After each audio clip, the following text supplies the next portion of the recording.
నా చిన్నప్పుడు మా అమ్మతో మార్కెట్కి వెళ్ళేవాడిని. మళ్ళీ ఇన్ని రోజులకి మా అమ్మతో కలిసి మార్కెట్కి వచ్చాను. అగరబత్తి 40 రూపాయలు చెప్పారు, 20 రూపాయలకి ఇస్తామని అడిగింది. ఇవ్వనన్నారు, సరే వద్దులేండి అని వదిలేసింది.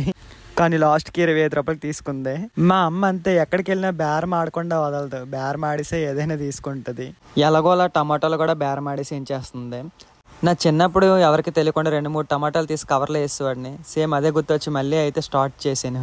నా చిన్నప్పుడు మా అమ్మతో మార్కెట్కి వెళ్తే మా అమ్మ కొంటుంటే నేను పక్క నుంచి 2-3 తీసేసి కవర్లో పడిసేసేవాడిని. క్యారెట్ కోసం చూసాను, చుట్టూ ఎవరు లేరు. సరే ఒకటి తీసుకుని పారిపోయినా.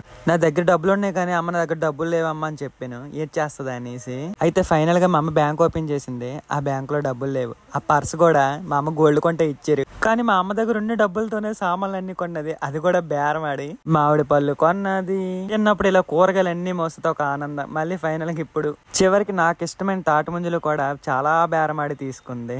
మళ్ళీ జనరేషన్ లో ఇంత ఇన్నోసెంట్ అమ్మలు ఉంటారో లేదో నాకు తెలియదు కానీ మా అమ్మ చాలా ఇన్నోసెంట్. 500 ఇవ్వమ్మా అని అంటే 100 రూపాయలే ఇస్తుంది.